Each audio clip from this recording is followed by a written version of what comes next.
welcome back to Bourbon Barrel Talk. I'm your host, Scott Benton. Today, we are sitting down with a few friends of mine. We have Miss Amber Miller, Jessica Sawyer, and Chris Smith. And we are all here talking because you all know I love charity. And I was lucky enough to work with our friends at Habitat for Humanity for their upcoming event. And we went to Starlight and we picked a barrel, a double oak barrel, which we'll talk a little bit more about as we get going. But so we were able to do this, and it was a lot of fun, and I wanted to kind of talk to you guys a little bit more about that and the actual event. So let's talk a little bit more. Let's start, I guess, with the actual pick experience, right? Let's highlight Starlight a little bit and what they do, and then we'll kind of dive into what Habitat is and all those type of things. So who wants to say what did they like about the actual pick process? I like the education a lot. I thought Andrew, giving a big shout out to him, he really gave us a good, not just a tour, but I think a educational experience in just bourbon and bourbon making alone. And that was something that I really appreciated from that standpoint. Yeah, I would 100% agree with that. It's always nice to see those brand ambassadors that kind of really understand bourbon from that 30,000 foot level, and then they're able to bring it down to the experience at that specific distillery. Yeah, I think you got to get a little bit of the inner workings of it too. Yeah. Because sometimes that makes you appreciate the taste a little bit better, I think. Yeah, I can understand that. How about you ladies? Have either one of you all ever been on a barrel pick up until that point? No, I thought it was amazing. Just seeing all the different barrels and trying the different flavors profiles, I guess. So, you think of bourbon, you're like, oh, it might all taste the same, and it doesn't. It was all different. Some were so strong that I could barely take a sip, and others I was like, wow, this is genuinely delicious. And so I think also comparing, having fun at the end of the day and being like, I liked that one. Oh, but I didn't like that one. And just connecting with everyone at the barrel pick was a good time. Yeah, I was really surprised that I actually did enjoy the barrel pick, and I enjoyed tasting the different types of bourbons. They all had a little bit different flavor profile to them, and I actually went in thinking I wasn't going to be a taster. I was just going to drink some wine and be there for, support. But I had a great time and really actually learned a ton about bourbon. Like Chris said, Andrew was a great host to really walk us through that process. So we had a lot of fun. It was a good bonding experience for the board. To be able to be there together and choose something for our signature event. There were a lot of people there. Yes. I looked up, and at one point I think I counted at least 14, but I don't know that if I was counting everybody or missed somebody. It was just kind of whoa, where did all these people come from? Yeah, some people came in and then some people had to leave. So there were a lot of opinions and a lot of people that were there that were able to be a part of that. It was really cool. So let's talk a little bit more about the pick. So Andrew walked us through, and he said, hey, we think that we would love for you guys to highlight kind of our double oak series.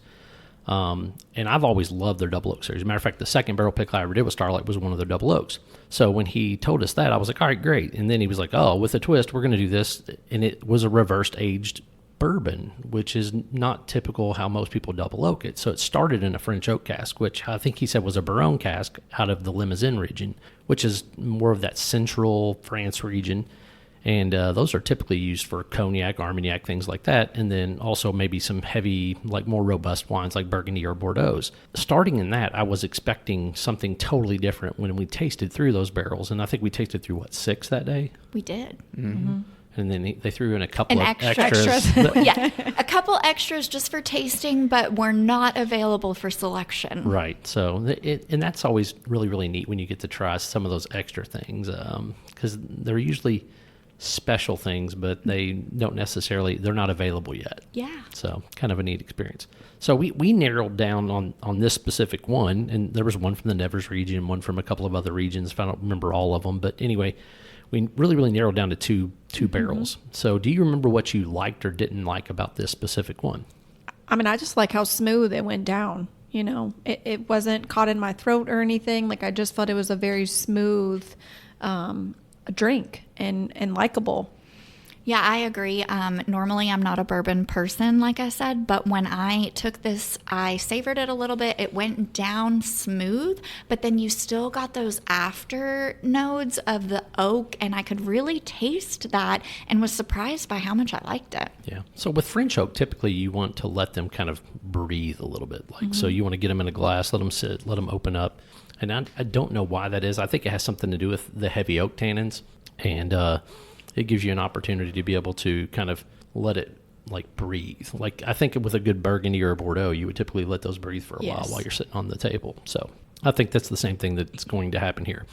So the double oaking process, they actually put it in a regular American oak barrel for the secondary finish, which I thought was kind of neat. So it's kind of helped mellow some of that French oak intensity that comes out. So I know at one point I took a sip and I said, "Oh, Andrew, this one I can kind of feel it going down." And he said, "Oh, that's the Kentucky hug that you're getting." Warm Kentucky hug. the warm Kentucky hug. Yeah. The warm Kentucky. Although we were in Starlight, Indiana. So you could call it the Hoosier hug. The Hoosier hug. Oh, Yeah. that sounds way I better. like that. I like the Hoosier hug better. Southern Indiana hospitality or That's something right. like that. Yeah, 100%. Let's talk a little bit more about Habitat. So what is so near and dear about Habitat for you guys? Like, why do you choose that as an organization to give back to?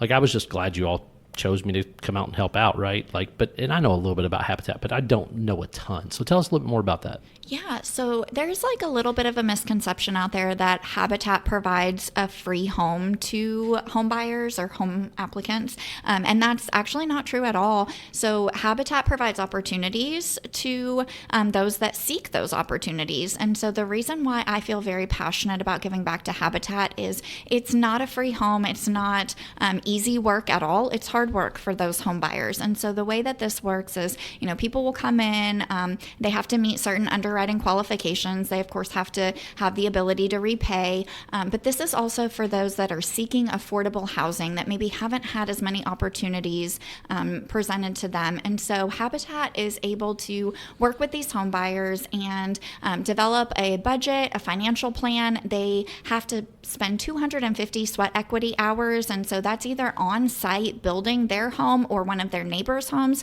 as well as financial literacy classes and budgeting. So Habitat is a program that really wants to set people up for success, and that's generational success so that these families' lives are changed and their children's lives are changed. And that's really what drew me to the mission.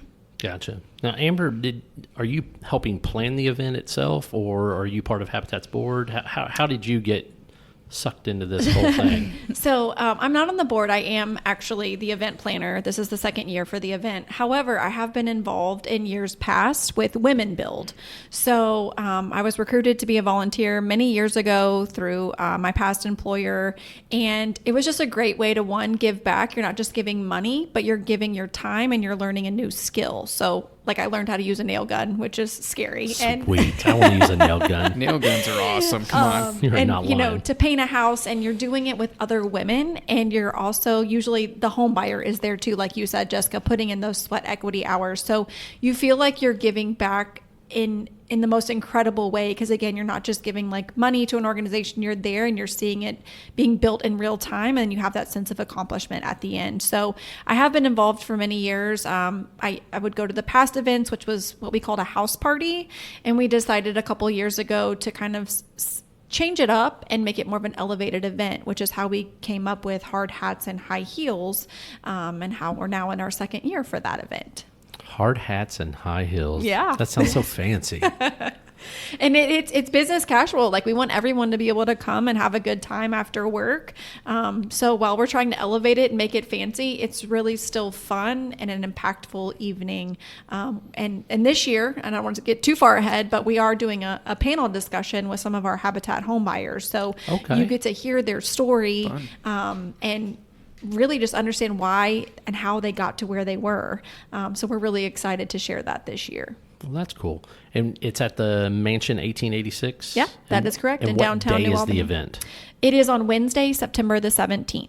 Wednesday, September the 17th. All right. Doors will open at 5:30 for networking, and if you want to get tickets to that, you can go to habitatcfi.org. So that's Habitat Clark Floyd Indiana.org, and there's a ribbon across the top. You can click to buy tickets, or if you feel led to donate, you can donate. For every house that we build, we're able to sustain the model of building more homes. So Habitat, what some people don't know, is they're actually the mortgage lender as well as the builder.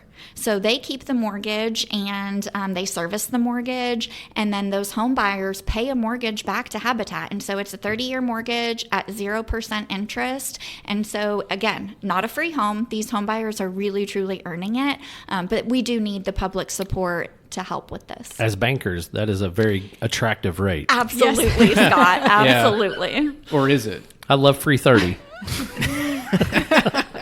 So, Chris, let's talk a little bit more about the actual whiskey. So, what are you getting on this bad boy? I see you've already dove in, and you got a nose on there and everything else. So, It has charisma.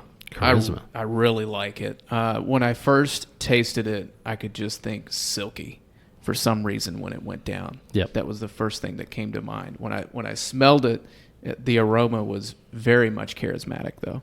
Gotcha. So for me, like I immediately am just super attractive to that heavy oak, that vanilla tannin, and a little bit of that baking spice is just coming right through on there. There's also a touch of a floral note on there, and it's really, really hard to pinpoint. It's almost like a honeysuckle, but I can't really. And I think that's why I described it as silky going all the way down. You know. See, so the finish to me, that's like baking spice and like creamy, like weird like flavorings that go on there. It's definitely very viscous. It's got a really good chew to it. Yeah. Viscous. I like that word. That is such a good word. Do you use that often? I use it all the time. Okay. Yeah. One of my buddies makes fun of me when I use the word viscous, though. But it's such a great word. I agree. You know, especially when you're talking about whiskey. Like, there's something about like the legs and the viscosity and how it holds to the cup and things like that. Now, these glasses are a little bit more hidden, but you can still see, you know, the way that it hangs to the glass while you're drinking it. So it's definitely a very chewy, as you said, type, you know, creamy, you know, mouthfeel on there. So the palate, though, comes through very, very nice. It's like citrus, baking spice, a little bit more of that vanilla. There's definitely a little bit of a floral note still coming through on the palate. Did you get the citrus though immediately, or was it more? No, it's like after? the second or third pull. Yeah, that's kind of what I feel like. I didn't really get it until the second taste, if I will. Right. Now, I didn't get the full barrel like notes from Blake when I picked up these samples, but I think they were around 120-ish proof. Does that sound about right? Yeah, I think maybe 118, but yeah, 120. We'll call it good. We'll find out the day of the She's event. an auditor. And I heard they're doing a custom label for you guys, which I thought was really cool. Yeah, we have an amazing graphic design team that has worked on the event committee to help us produce a hard hats and high heels label with our Habitat for Humanity Clark and Floyd label. And I also have to give a huge shout out to my alma mater, Indiana University Southeast. They are our bourbon sponsor for the event. So, yes. So Thank you, so IUS. excited to IUS to have them involved as well. So my wife and my youngest were both, is it Grenadiers or is it Grenadiers? Grenadiers. Grenadiers, that's what I thought. But somebody corrected me once when I said Grenadiers. They go, that's not right. It's the Grenadiers. And No, I'm like, no. that doesn't sound right. No. I always thought it was one of those like royal guards that stood at the Buckingham Palace. Yeah, you know, 100%. That's what I thought the picture was originally. I think they called them Hessians. Okay. I believe. Yeah. Your guess is as good as me, man.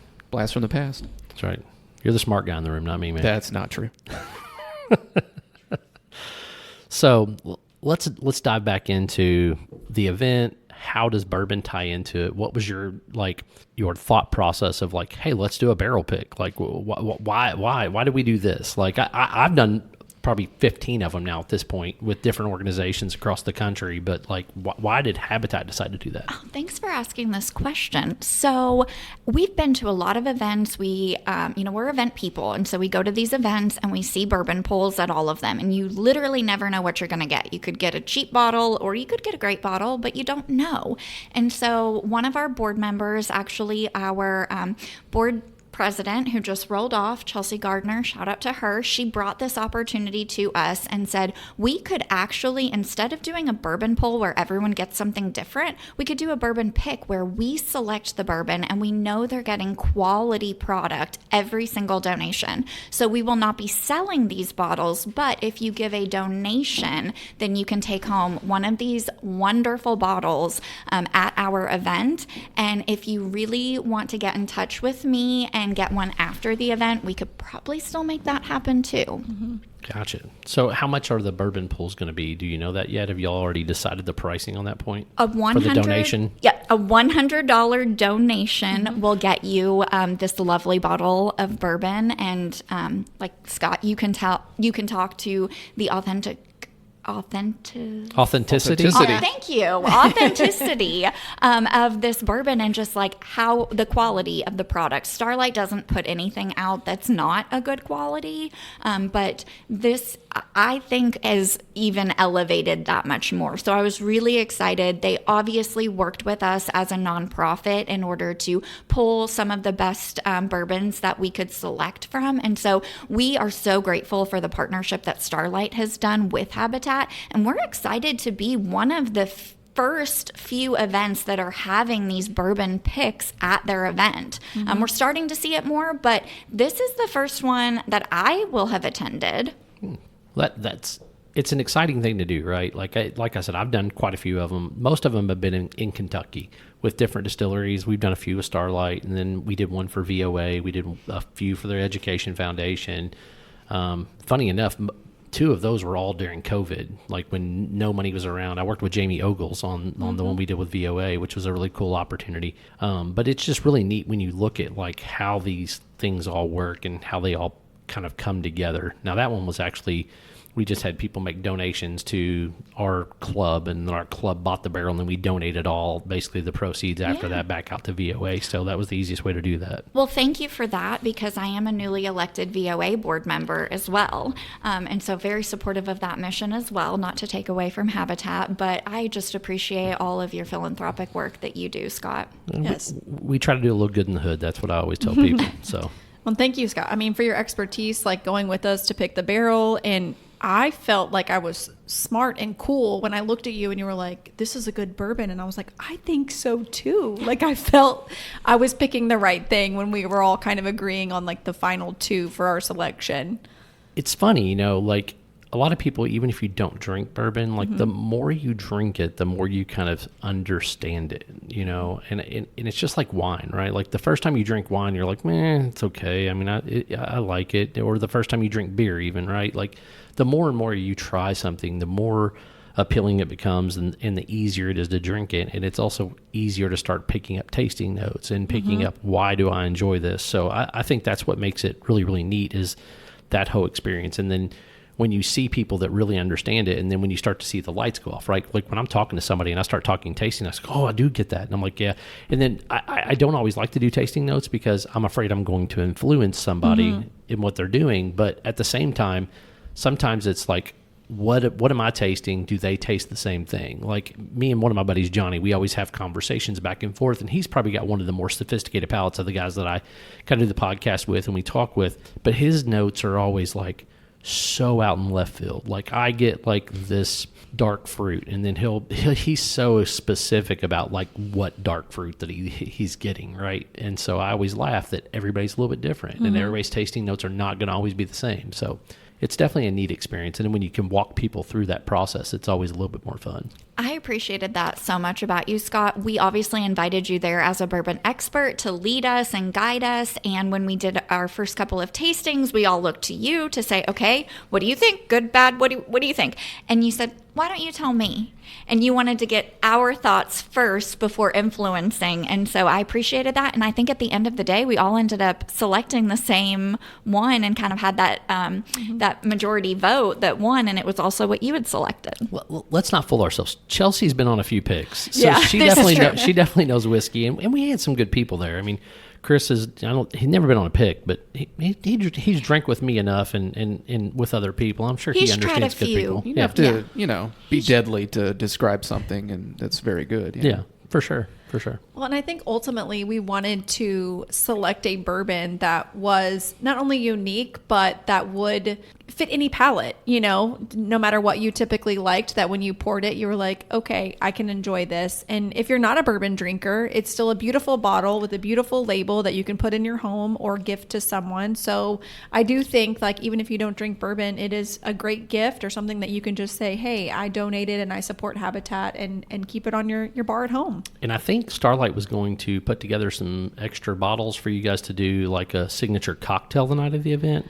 We are going to have a tasting the night of the event, so you will be able to taste the bourbon, and then we are hopeful to have a signature cocktail with that bourbon. Still working through some of the logistics of all of that, but really excited to bring that out. This would really stand up well in an old fashioned. Yes. I definitely agree with the citrus finish that you get. Yeah, with that nice little citrus note, and I think it would do really well in an old fashioned. We do have a really good recipe for just a simple old fashioned with this specific bourbon that Andrew gave to us to share with all of our bourbon donators. So we'll be giving that away at the event as well. So it's super exciting. So just an idea, you should have that etched in on little coasters when you give out the barrel. So that way the recipe's actually on there.